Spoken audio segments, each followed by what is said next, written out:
Hello दोस्तों, टीएनओ vision में आप सभी का स्वागत है। हम लोग आज मॉक टेस्ट नंबर 5 पे पहुंच चुके हैं। हम लोग वैसे ही जैसे करते आए हैं, हर क्वेश्चन के साथ साथ उसके चार ऑप्शंस का पोस्टमार्टम करेंगे। हम लोगों की ई बुक्स का इसमें मटेरियल चल रहा है कंटिन्यू। और अपनी जो मॉक टेस्ट सीरीज जो चल रही है वो ये वाली सीरीज अपनी चल रही है, ये वाली संजीवनी सीरीज। इसकी सीरीज को हम लोग कहाँ से पहुंच चुके हैं, मॉक टेस्ट में 5 को देखेंगे।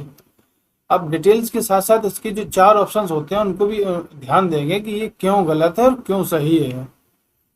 अब चलते हैं हम लोग इसके क्वेश्चन पे। इसमें देखो ये पूछ रहा है कि उस संयुक्त व्यंजन ज्ञा, हम लोग अगर इसको बोलते ज्ञा बोलते ज्ञा, लेकिन अगर इसको सही शब्द में बोला जाए तो ये बोलता है जिया जिया जिया शब्द है। तो अगर इसको जो राइट आंसर बनता है ज्या और धन इया इया शब्द मिलके बनता है तो उसको बोलते हैं जिया। अगर अगर देखो, अगर इसके ऑप्शंस को देखो तो ज्या और ना बना है, ये तो दंत बड़ है ना, और इसके योग से ज्ञा नहीं बनता है तो ये इसका ये गलत हो जाएगा। इसको देखो ये भी गलत है, ये भी गलत है। अब चलते हैं अगले क्वेश्चन पे। निरोग शब्द का पहली बात तो ये जो निरोग शब्द, ये बर्तनी अशुद्धि की गलती ये लिखी है। ये जो सही इसका लिखा जाएगा निरोग होता है, निरोग। जब इसको जब बर्तनी में तोड़ते हैं तो तब ये बनता है निधन रोग, तब ये बनता है निरोग। अब इसमें क्या बोला है तो संधि विच्छेद, इसका राइट आंसर क्या हो जाएगा निधन रोग, निधन रोग इसका राइट आंसर हो जाएगा ऑप्शन नंबर ए। कि विसर्ग, और ये किस संधि का उदाहरण है, विसर्ग संधि का नियम कहता है कि यदि विसर्ग से पहले ई और उ हो तो उनके बाद में रा आए तो विसर्ग हट जाता है। जैसे बड़ी जो मात्रा हो, बड़ी मात्रा हो जाती है, जब ये हटेगा तो ये बड़ी मात्रा हो जाएगी। जैसे ये विसर्ग हटेगा तो ये क्या बनता है निरोग, यहाँ से कन्वर्ट होकर ये बन जाएगा। इसका राइट आंसर हो जाएगा ऑप्शन नंबर ए। अब चलते हैं अगले क्वेश्चन पे। नीलकमल, नीलकमल में कौन सा समास है नीलकमल, और नीलकमल की बात करें तो उसमें हो जाएगा ऑप्शन नंबर बहुब्री तत्पुरुष कर्मधारय द्विगु। इसका राइट आंसर हो जाएगा कर्मधारय।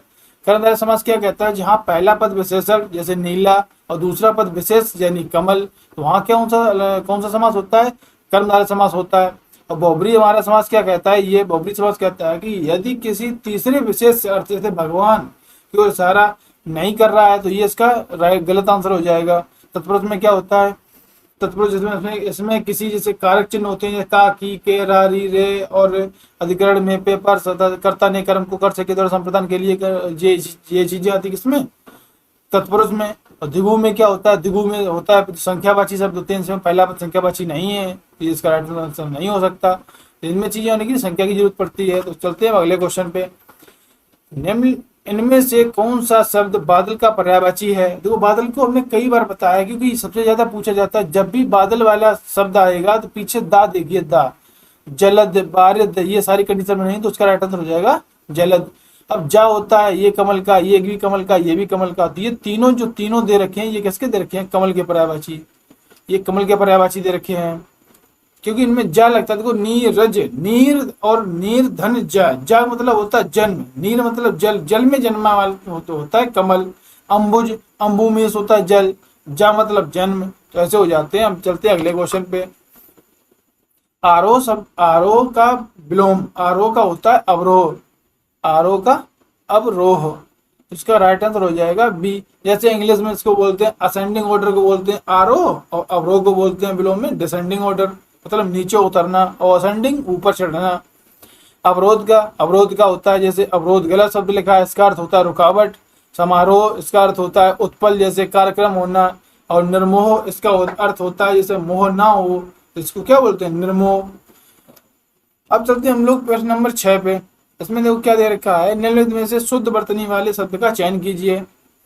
तो उसमें जो शुद्ध शब्द दे रखा है समन्यासी, सन्यासी, तो इसका राइट आंसर होगा सन्यासी। इसमें देखो सम धन न्यासी, इसका जो अलग अलग विच्छेद करें तो ये बनता है सम और धन न्यासी, सम धन न्यासी ये शब्द बनते हैं, तो यहाँ से बनता है सन्यासी। क्योंकि इसमें और ये जो अनुस्वार है अंग और जो आधा ना दोनों आते हैं, इस वजह से बन जाता है समधन न्यासी।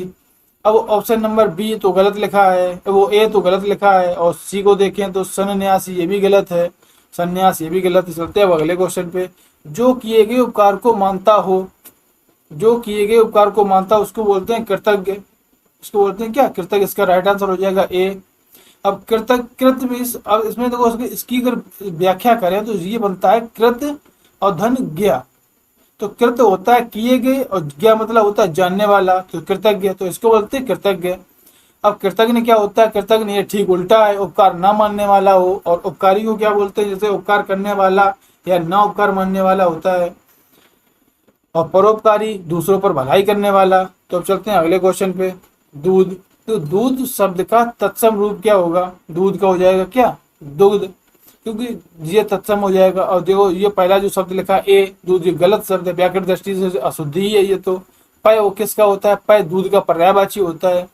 पय किसका पर्यायवाची होता है? ये दूध का पर्यायवाची होता है। और क्षीर, क्षीर का जो क्षीर शब्द गलत, जो क्षीर शब्द जो है वो भी गलत है। क्यों गलत? क्योंकि क्षीर का तत्सम होता है, क्षीर तत्सम शब्द है, लेकिन इसका तद्भव खीर होता है, लेकिन दूध नहीं होता है, इस वजह से डी भी गलत है। इसका राइट आंसर क्या हो जाएगा? दुग्ध। अब चलते हैं फिर नंबर 9 पे। तो लोहे के चने चबाना, मुहावरे का सही अर्थ क्या हो जाएगा? लोहे के चने चबाना मतलब होता है बहुत कठिन कार्य करना, बहुत कठिन कार्य करना। इसका राइट आंसर हो जाएगा कि जिस प्रकार लोहे की चने चबाना असंभव और कठिन है, तो उसी प्रकार मुश्किल काम करना है इसका लक्ष्यार्थ है। तो भूख रहना इसका अर्थ, मुहावरे का अर्थ इसके लिए मतलब हो जाएगा पेट काटना। अगर लोहे की वस्तु खाना, जो ऑप्शन नंबर सी पे देखो, इसमें मुहावरे ही गलत है, सीधा ही अर्थ गलत लिखा है। युद्ध करना, युद्ध करना मतलब इसका ऐसा हो सकता है, लेकिन पूर्ण अर्थ कठिन कार्य ही है। तो इसका राइट आंसर जो बनेगा वो बनेगा ऑप्शन नंबर बी। अगले क्वेश्चन में चलते हैं। काला अक्षर भैंस बराबर लोकोक्ति का क्या अर्थ है? कि काला अक्षर भैंस बराबर बिल्कुल बिल्कुल अनपढ़ होना। तो इसका राइट आंसर हो जाएगा ऑप्शन नंबर बी। अनपढ़ व्यक्ति के लिखे हुए जो अक्षर होते हैं वो इस वजह से बताते हैं, जो काले अक्षर भैंस के समान उसको दिखते हैं, निरर्थक होते हैं, इस वजह से बोला गया ऑप्शन नंबर बी में, इस वजह से सही है। बहुत पढ़ा लिखा होना, तो ये बिल्कुल जस्ट अपोजिट लिखा हुआ है। काले रंग की भैंस, ये तो कोई अर्थ ही नहीं है। अर्थ को पहचानना, अक्षर को पहचानना, ये भी गलत लिखा। चलो अगले क्वेश्चन चलते हैं। तो निम्नलिखित में से कौन सा शब्द स्त्रीलिंग है? अब मैंने वो पहली भी क्लास से लगा के हमेशा बताते हैं, स्त्रीलिंग और पुल्लिंग को छाड़ने के लिए होता होती शब्द का प्रयोग करें। तो मित्र होता है, उपहार होता है, सूचना होती है, अध्याय होता है। तो इसका राइट आंसर क्या हो जाएगा? सूचना। सारी चीजों में होता और होती चीजों को लगा के देख लिया करेंगे। चलते हैं अगले क्वेश्चन पे। हे राम मेरी रक्षा करो। देखो हे राम सीधा एक्सप्लेनेटरी साइन देखा, कर्ता कारक और संबोधन। इसका राइट आंसर क्या हो जाएगा? संबोधन। कि कर्ता में ने विभक्ति होती है। अपादान से अलगाव, अलगाव की स्थिति हो, मतलब अलगाव की स्थिति बनती थी। अधिकरण में पर विभक्ति लगती है किसमें? अधिकरण में। संबोधन हे हरे ऐसे शब्दों का प्रयोग होता है। तो इसका राइट आंसर हो जाएगा संबोधन कारक। तो जब किसी को पुकारा जाए हे अरे ओ, वहां संबोधन होता है। चलते अगले क्वेश्चन पे। राम ने रावण को मारा, यह वाक्य किस वाच्य का है? तो इसमें क्या होगा? कर्तवाच्य होगा। कारण इसका क्यों होगा? तो क्योंकि कर्ता राम के साथ ने की विभक्ति चिन्ह लगा है, तो ने चिन्ह जो है हमेशा कर्ता में ही आता है। तो इसका राइट आंसर क्या हो जाएगा? कर्तवाच्य। कर्मवाच्य में क्या होता है? इसमें कर्ता के साथ द्वारा या से लगता है, जैसे राम द्वारा रावण मारा गया। और भाववाच्य में क्या होता है? भाव की प्रधानता सीधे, जैसे राम से मारा नहीं जाता। तो ये बन जाएगा किसमें? भाववाच्य में। तो ऐसे देख लेंगे। अब चलते अगले क्वेश्चन पे। बधु का रूप, बहुवचन रूप क्या होगा? बधु का होता है बधुएं, बधुएं मतलब ऑप्शन नंबर बी की हो जाएगा इसका राइट आंसर। क्योंकि ऊ और ऊ से मिल अंत में जो बड़ी होती है, जो स्त्रीलिंग में ऊ बनते हैं, तो बहुवचन बनाते समय छोटी ऊ हो जाती है और ए लग जुड़ता है शब्द। क्योंकि जो ये देखो ना, बधू लगा है, बधू बड़ी होगी होकर वो छोटी हो जाएगी और ए शब्द लग जाता है, तो बोल जाता है बहुवचन शब्द। अब चलते हैं अगले क्वेश्चन पे। शांत रस का स्थायी भाव क्या होता है? शांत रस का स्थायी भाव क्या होता है? निर्वेद। क्योंकि इसमें संसार में वैराग और मोह भंग होने पर निर्वेद उत्पन्न होता है, जो शांत रस का एक भाव है। रति किसका होता है? श्रृंगार रस का होता है रति। शोक किसका होता है? करुण रस का होता है। और क्रोध किसका होता है? रौद्र रस का होता है। तब चलते हैं अगले क्वेश्चन पे। कुंडलिया छंद किन दो छंदों के योग से बनता है? कुंडलिया बनता है दुहा और रोला से बनता है, दुहा और रोला से मिलकर बनता है।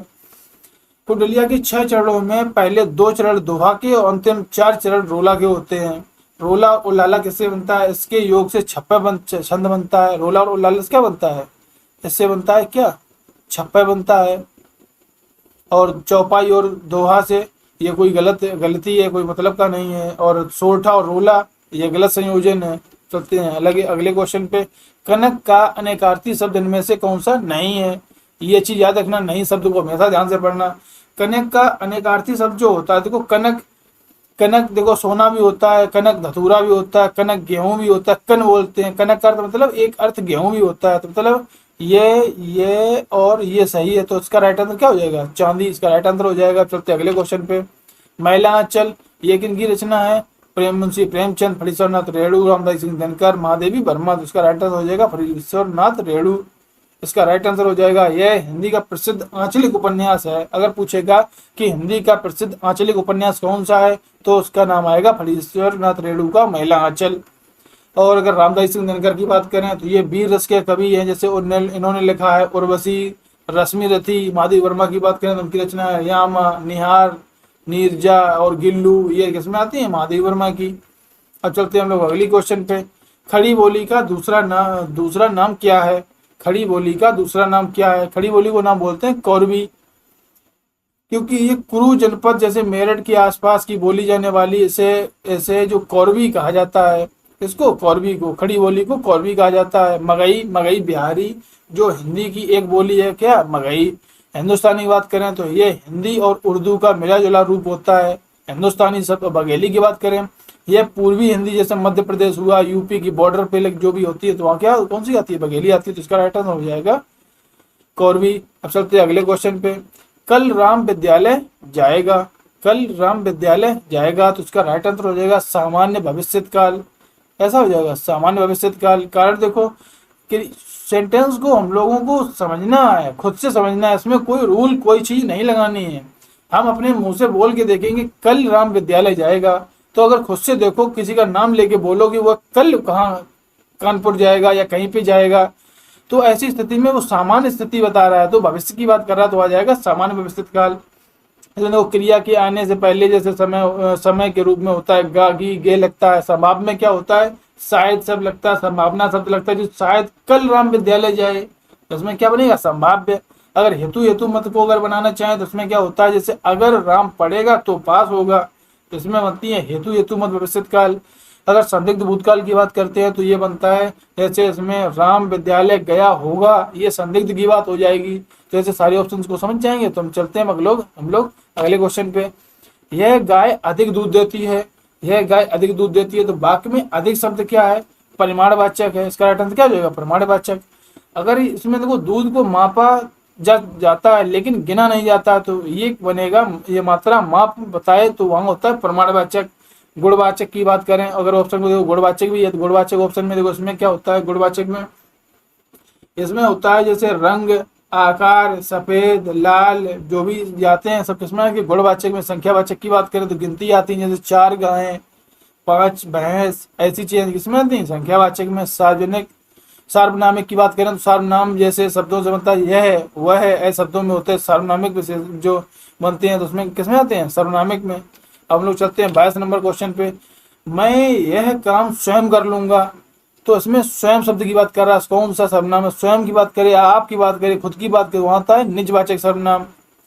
क्या होता है? निजवाचक सर्वनाम। कर्ता जब खुद के लिए, जैसे आप स्वयं, निज का प्रयोग करें, वहां होता है निजवाचक सर्वनाम। पुरुषवाचक सर्वनाम क्यों नहीं होगा? देखो उसमें क्या होता है? वक्ता, श्रोता। अगर जैसे मैं, तुम, वह के लिए होता है। निश्चयवाचक में बता चुके हम तुम्हें, यह और वह शब्दों का प्रयोग होता है। और संबंध में क्या होता है?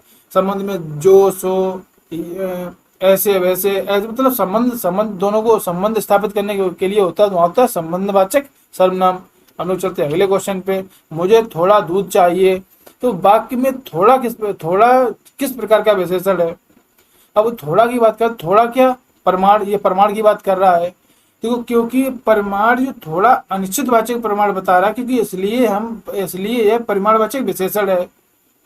और वैसे ही देखो अगर और ऑप्शन की बात करें, गुणवाचक में वही चीज मैंने अभी जो बताई, एक दूध या 2 ऐसे नहीं कह सकते हैं, तो गलत है। क्या? संख्यावाची में, गुणवाचक में ऐसे नहीं बोल सकते। यह दूध के गुण जैसे मीठा, खट्टा को नहीं बता रहा है, तो ये गलत हो जाएगा।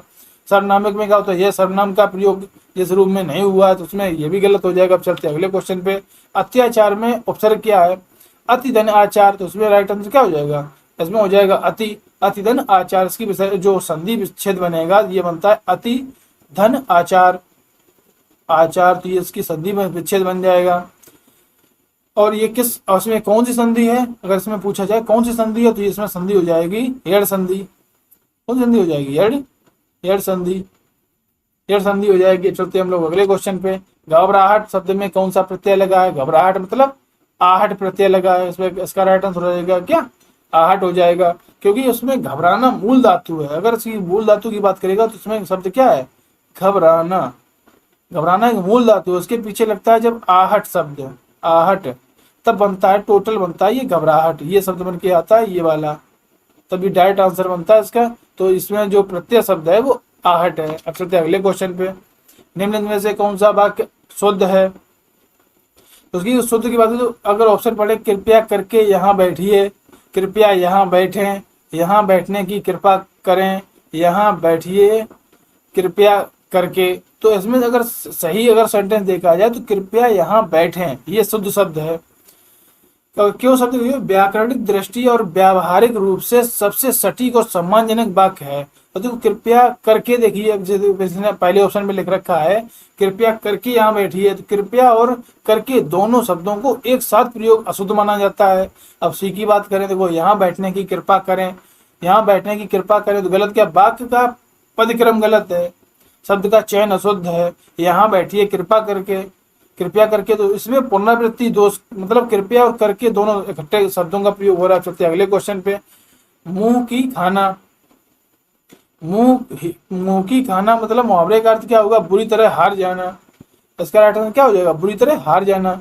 इसमें क्या होता है, इसमें जैसे आप जब किसी को घोर पराजय या अपमान सहना पड़े तो उसको बोलते हैं मुंह की खाना।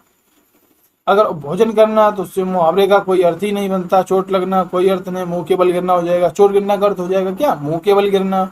अब मुंह से गिरना वो जाए तो उसका कोई मतलब ही नहीं है, निरर्थक शब्द है। अब चलते हैं नंबर 28 पे। निम्नलिखित में से कौन सा तद्भव शब्द है, तद्भव की बात कर रहा है तो तद्भव जो है तो अश्रु, ग्राम, सूर्य, तो इसका राइट आंसर हो जाएगा क्या, माथा। माथा को बोलते हैं हम लोग क्या, मस्तिष्क। अगर इसको हम अगर देखें, देखो माथा, जो माथा शब्द है ये आम चाहे बोलचाल का सीधा हिंदी भाषा का शब्द है। अश्रु, अश्रु क्या है, अश्रु का तद्भव होता है क्या, आंसू। ग्राम का क्या होता है, गांव। सूर्य का क्या होता है, सूर्य का बनता है सूरज, तो ऐसे बन जाएगा। अब चलते अगले क्वेश्चन पे। मोहर्मी का संधि, सही संधि विच्छेद क्या होगा। मोहर्मी की अगर बात करें तो महाधन उर्मी। अब इसकी अगर संधि विच्छेद बनाएंगे तो महाधन उर्मी, महाधन उर्मी, तो इसका राइट हो जाएगा ऑप्शन नंबर बी, महाधन उर्मी। और इसमें कौन सी संधि है, इसमें संधि है गुण संधि। कौन संधि है, गुण, गुण संधि। इसमें संधि की बात करेगा तो कौन सी संधि है, गुण संधि। और इसको देखते हैं, जैसे उर्मी, उर्मी का अर्थ क्या होता है, उर्मी होता है लहर, उर्मी मतलब होता है लहर, और महाधन उर्मी तो गलत है। चलते अगले क्वेश्चन पे। सी गलत है और इसका राइट हो जाएगा बी। अब चलते अगले क्वेश्चन पे। आजन्म, आजन्म में कौन सा समास है। आजन्म में देखो इसमें हमेशा जैसे बताया तो जब ऐसे समास में जो भी होता है जो तो पहला पद अव्यय और उपसर्ग की भांति प्रकार करता है, जैसे आ, प्रति, यथा, भर, ये एक सब सभी समास होते हैं किसी के अव्ययी भाव के। इसका राइट आंसर क्या हो जाएगा, अव्ययी भाव। अगर इसकी बात करें, इसमें जो उपसर्ग लगती है वो कौन कौन से लगते हैं, देखो पहला आ लगेगा, प्रति लगेगा सबसे ज्यादा, आ और प्रति, यथा और भर, ऐसे शब्दों का प्रयोग होता है किसमें, अव्ययी भाव समास में। अब तत्पुरुष की बात करें, इसमें कर्ता जो कारक चिन्हों का प्रयोग होता है किसमें, तत्पुरुष में। कर्मधारय की बात करें तो उसमें विशेषण और विशेष का संबंध होता है किसमें, कर्मधारय में। और जो ये गलत क्यों है इसमें, क्योंकि ये विशेषण संबंध का नहीं है। और द्वंद्व समास ये क्यों बोला, इसमें देखो द्वंद्व में होता है, दोनों पद प्रधान होते हैं द्वंद्व, और दोनों में योजक चिन्ह का लोप होता है। योजक चिन्ह किसमें लगते हैं, द्वंद्व में। चलते हैं अगले क्वेश्चन पे। अनुकूल, अनुकूल का विलोम शब्द क्या होगा, अनुकूल का होता है क्या, प्रतिकूल, विकूल, अकूल, समकूल, ये तो कोई अर्थ ही नहीं है, व्याकरण दृष्टि से गलती है। विकूल, अनुकूल, अकूल, अकूल का अर्थ है कि किनारा होता है, किनारा रहित अकूल, क्योंकि कूल मीन्स होता है किनारा, आ लगा है तो वो मना के प्रति मतलब नेगेटिव वर्ड बन जाता है, तो उसको बन जाते हैं किनारा रहित। और समकूल यह भी एक निरर्थक शब्द है। चलते अगले क्वेश्चन पे। पृथ्वी का सही पर्यायवाची शब्द है। अब पृथ्वी की अगर बात करें इसको, इसका राइट आंसर बनता है, सही शब्द पूछ रहा है वसुंधरा। वसुंधरा मीन्स होता है पृथ्वी, इसका राइट आंसर हो जाएगा। इसका जो और शब्द होते हैं तो वसुंधरा होता है, धरा होता है, भूमि है, अवनी है और पृथ्वी है। ये सभी किसके पर्यायवाची होते हैं? पृथ्वी के पर्यायवाची होते हैं। दिनकर ये क्योंकि सूर्य का पर्यायवाची है। गिरि ये पर्वत और पहाड़, ये पर्वत की पर्यायवाची है। जलद ये बादल का पर्यायवाची है। अब चलते हैं अगले क्वेश्चन पे। इसमें बोला है कि सीधे गद्यांश पढ़ो। उसमें पूछा क्या, गद्यांश के अनुसार सफलता की कुंजी क्या है। अब अगर इसकी लाइन देखें, सफलता की कुंजी क्या है गद्यांश के अनुसार, इसमें देखते हैं गद्यांश श्रम और इसके बाद में सफलता की कुंजी है। श्रम ही जीवन की सफलता की कुंजी है। देखो कहाँ लिखा है, श्रम ही जीवन की, इसमें क्या होगा, श्रम। तो उसका राइट आंसर हो जाएगा श्रम। अब चलते हैं हम लोग अगले क्वेश्चन पे। इसमें बोला है भाग्य पर निर्भर रहने वालों का क्या जो परिणाम होता है। इसमें क्या बोला, देखो क्या परिणाम होता है, भाग्य पर निर्भर रहने वालों का अक्सर हाथ मलते रह जाते हैं, असफलता का मुंह देखते हैं। तो केवल इसमें क्या लिखा है, ये ऑप्शन नंबर बी में लिखा, केवल असफलता के मुंह देखते हैं। इसका राइट आंसर हो जाएगा ऑप्शन नंबर बी। अब चलते हैं अगले क्वेश्चन पे। महापुरुषों ने महानता कैसे प्राप्त की। महापुरुषों ने महानता कैसे प्राप्त की, अगर इसकी बात करें तो इसका राइट आंसर हो जाएगा, इसको देखते हैं तो महापुरुषों ने इसके बाद में कहाँ लिखा है, महापुरुषों ने कड़ी मेहनत संगत महानता प्राप्त की। कड़ी मेहनत बाद कहाँ लिखा है इसमें, कड़ी मेहनत के बाद, कड़ी मेहनत के बाद ये चीज लिखी है, देखो कड़ी मेहनत के बाद। उसका राइट आंसर क्या, राइट आंसर हो जाएगा कड़ी मेहनत और संघर्ष से। इसका राइट आंसर हो जाएगा ऑप्शन नंबर बी। अब चलते हैं अगले क्वेश्चन पे। विद्यार्थी जीवन में विद्या रूपी धन कैसे प्राप्त होता है। इसमें देखो विद्या रूपी धन कैसे धन प्राप्त होता है, नहीं किया जा सकता, और इसलिए हमें आलस को सबसे बड़ा शत्रु मानकर त्याग देना चाहिए और निरंतर कर्म पथ पर आगे बढ़ना चाहिए। तो पसीना बहाए विद्या, पसीना बहाए, तो उसका राइट आंसर हो जाएगा जो उसका जो निरंतर जो बनेगा, इसमें निरंतर बोला ना इसने, निरंतर के ऑप्शन नंबर देखें, ऑप्शन को सोते रहने से, बिना कोई काम मेहनत किए से, निरंतर परिश्रम करने से, मतलब पसीने बहाने से, यही इसने बात की। देखो पसीने बहाने से लिखा है इसमें, ये देखो ये लाइन में लिखा है, ये चीज विद्या रूपी धन प्राप्त नहीं किया जा सकता। अब चलते हैं हम लोग अगले क्वेश्चन पे। लास्ट क्वेश्चन, इस गद्यांश का सबसे उपयुक्त शीर्षक क्या थी। शीर्षक हमेशा ऊपर की लाइन या नीचे की लाइन में ही मिल जाता है। इस शीर्षक की अगर बात करें तो अगर ऑप्शन को देखो, श्रम का महत्व, महापुरुषों की कहानियां, भाग का खेल, विद्यार्थी जीवन, अगर सीधा अगर देखें तो श्रम का महत्व, श्रम के बारे में बात की गई थी, इसका राइट आंसर हो जाएगा श्रम का महत्व। तो हम लोग आज की क्लास को यही खत्म करते हैं, क्योंकि आप लोग कमेंट में जरूर बताना कि आपका क्या स्कोर रहा इसमें, और ऐसे ही हम लोग सेट करते चलेंगे और धीरे धीरे सारे सेट को कंप्लीट कर लेंगे, जो कि हम लोगों को एक अच्छा रिजल्ट देखने को मिलेगा। तो इसके लिए आज को हम इतना ही रखते हैं। अब चलो मिलते हैं अगली क्लास में, आज के लिए इतना ही। जय हिंद।